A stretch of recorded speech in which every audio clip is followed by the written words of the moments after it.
Secrecy यहाँ पे इतनी इंपॉर्टेंट थी कि अगर दूसरी कंट्रीज को इसके बारे में पता चलता तो फिर वो भी इसको कॉपी करती और उन्हें रोकना इम्पॉसिबल होता। इसी रीजन की वजह से आज अमेरिका में वॉरफेयर टेक्नोलॉजी को इतनी सीक्रेसी के साथ सक्सेसफुली बिल्ड किया जाता है।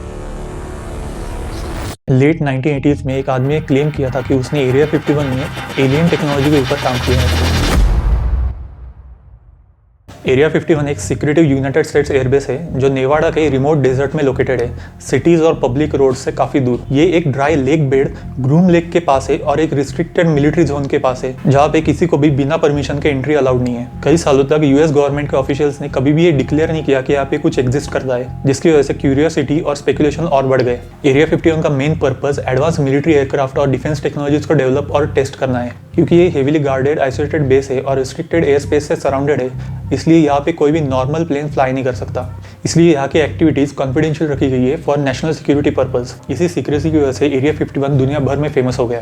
एरिया 51 1950s में बनाया गया था जब यूनाइटेड स्टेट्स और सोवियत यूनियन के बीच एक टेंस सा माहौल था जिसको कोल्ड वॉर कहा जाता था। दोनों कंट्रीज अपनी अपनी मिलिट्री पावर की टेक्नोलॉजी बढ़ा रहे थे, जिसके लिए यूएस गवर्नमेंट को एक बहुत ही रिमोट और हिडन जगह चाहिए थी जहाँ पे वो सीक्रेटली नए एयरक्राफ्ट और डिजाइन टेस्ट कर सके। इसलिए ऑफिशियल्स ने ऐसी लैंड ढूंढी जो सिटी से दूर, वेदर क्लियर हो वहाँ पे और एक ओपन लैंड हो बड़ी, जो उन्हें नेवाडा डेजर्ट के ग्रूम लेक के पास मिली। 1955 से सीआईए और यूएस एयरफोर्स ने इस जगह का इस्तेमाल शुरू किया जहाँ पे उन्होंने एक हाई अल्टीट्यूड प्लेन बनाना शुरू किया जिसका नाम U2 था, जो बहुत ही हाई अल्टीट्यूड तक उड़ सकता था और एनिमी टेरिटरी की फोटोग्राफ्स भी ले सकता था। अब सीक्रेसी यहाँ पे इतनी इंपॉर्टेंट थी कि अगर दूसरी कंट्रीज को इसके बारे में पता चलता तो फिर वो भी इसको कॉपी करती और उन्हें रोकना इम्पॉसिबल होता। इसलिए एरिया 51 को एक बहुत ही सिक्योर टेस्टिंग ग्राउंड में कन्वर्ट कर दिया गया। अब U2 जो ये प्लेन था, ये नॉर्मल एयरक्राफ्ट से बहुत ही हाई एल्टीट्यूड तक उड़ सकता था, जो मोस्टली उस वक्त के रेडार और एयर डिफेंस भी कैच नहीं कर पाते थे, ताकि दूसरी कंट्रीज पे नजर रखी जाए कोल्ड वॉर एरा में। क्योंकि U2 एक बहुत ही हाई एल्टीट्यूड प्लेन था तो लोग कभी कभी इसे कुछ अलग ही समझ जाते थे। ये यूजुअली एक ब्राइट अनयूजुअल शेप में दिखता था, स्पेशली सनराइज और सनसेट के टाइम पे, जो मोस्टली उसके रिफ्लेक्टिंग विंग्स की वजह से दिखता था,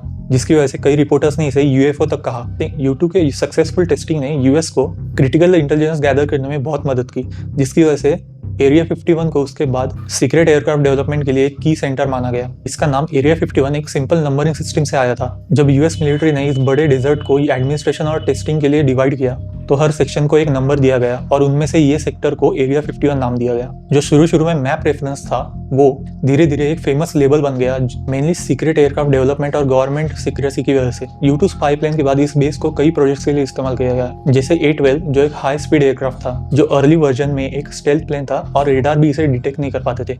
इसी रीजन की वजह से आज अमेरिका में वॉरफेयर टेक्नोलॉजी को इतनी सीक्रेसी के साथ सक्सेसफुली बिल्ड किया जाता है। एरिया 51 में से डेवलप किए गए सबसे फेमस एयरक्राफ्ट में से एक F-117 नाइट हॉक, जो दुनिया का सबसे पहला ऑपरेशनल स्टेल्थ अटैक प्लेन था। स्टेल्थ का मतलब एक ऐसा डिजाइन जो एयरक्राफ्ट को रेडार पर डिटेक्ट होने से बचा लेता है, जिस वजह से वो एनिमी टेरिटरी में बिना डिटेक्ट हुए जा सकता है। F-117 और दूसरे स्टेल्थ प्लेन की सक्सेस दिखती है, जिसकी वजह से ये पता चलता है कि एरिया 51 में कितनी कटिंग एज टेक्नोलॉजी को बहुत सीक्रेसी के साथ डेवलप किया जाता है। अब यहाँ पे एंट्री बहुत ही ज्यादा रिस्ट्रिक्टेड है।